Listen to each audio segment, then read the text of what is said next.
Dios tiene plena conciencia de lo mucho que sufren los seres humanos. Su palabra, la Biblia, dice: toda la creación sigue gimiendo juntamente y estando en dolor. Romanos 8:22. Él sabe que hay cientos de millones de personas que sufren a diario, sea en sentido físico o emocional.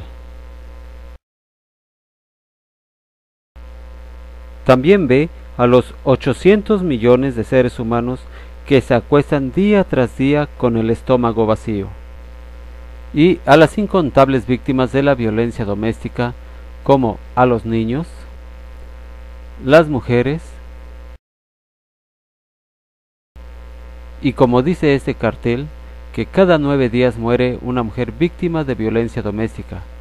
Puede ser tu vecina, tu amiga o tú misma. Todo esto Dios lo ve.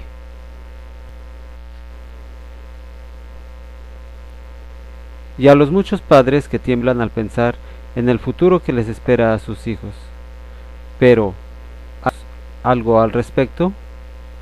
Al fin y al cabo, si todos nos preocupamos por ayudar a nuestros seres queridos, ¿no sería de esperar que nuestro Creador hiciera lo mismo?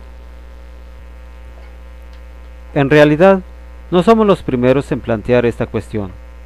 Por ejemplo, hace más de 2600 años, un profeta hebreo llamado Habacuc le expresó a Dios sus sentimientos con estas palabras: ¿hasta cuándo, Señor, he de pedirte ayuda sin que tú me escuches?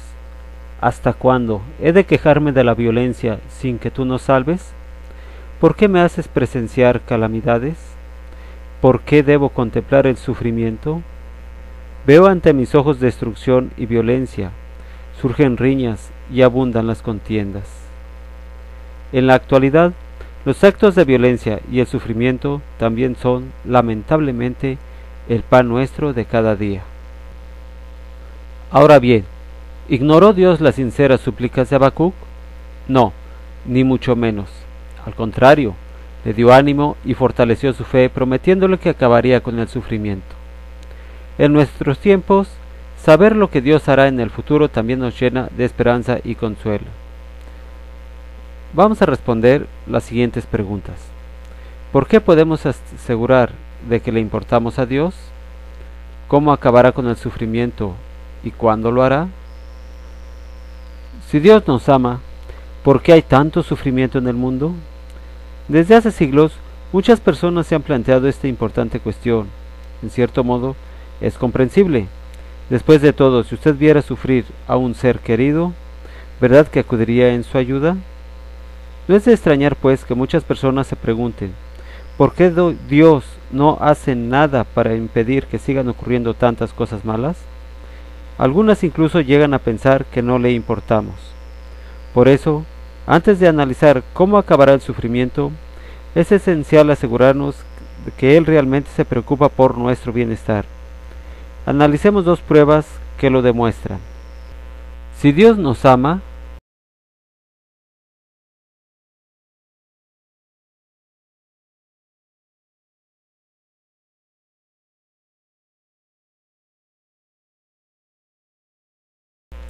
¿por qué hay tanto sufrimiento en el mundo?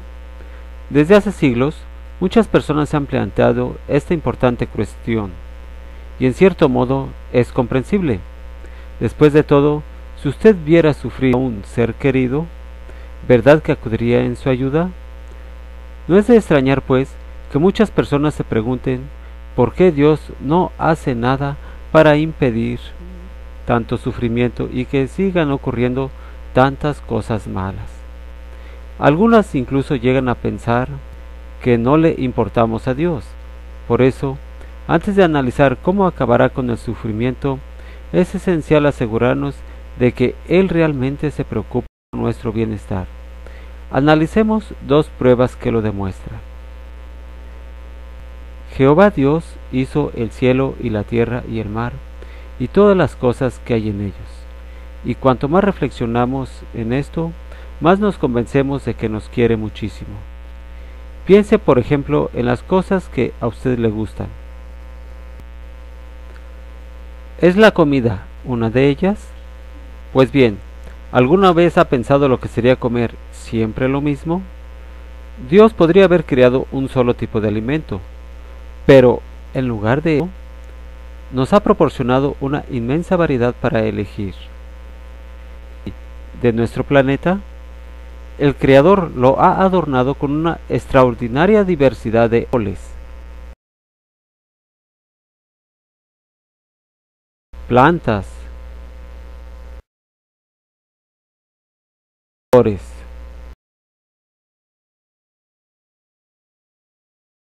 ¿Verdad que así la vida es más interesante y agradable?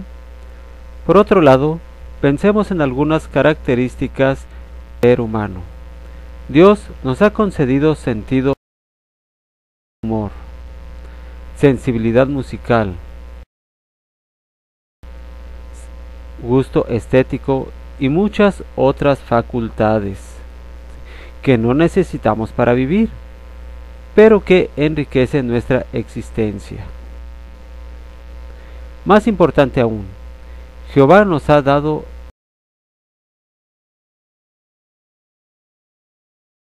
la capacidad de amar.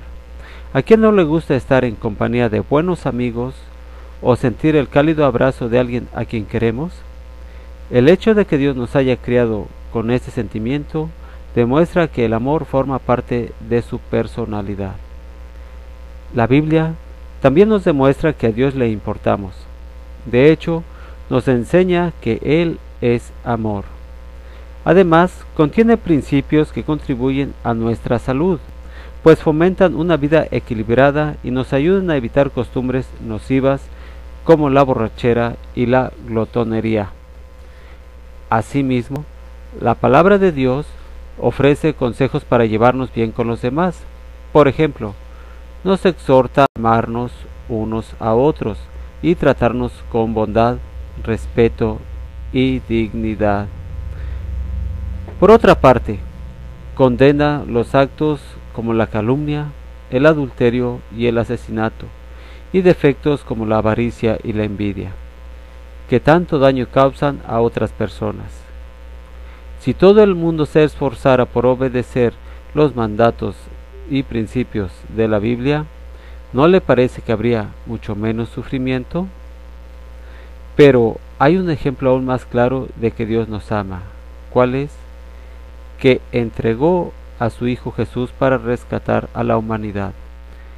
La Biblia explica: tanto amó Dios al mundo, que dio a su Hijo unigénito para que todo el que ejerce fe en Él no sea destruido, sino que tenga vida eterna.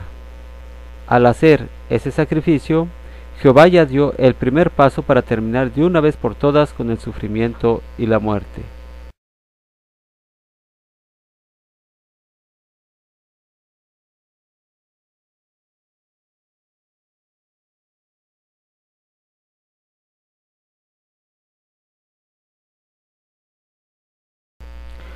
Queda claro, por tanto, que Dios realmente nos ama y no desea que suframos. Eso nos da la certeza de que va a acabar con todo el sufrimiento, y esta no es una simple deducción. Como veremos en el siguiente video, la Biblia explica exactamente cómo lo hará.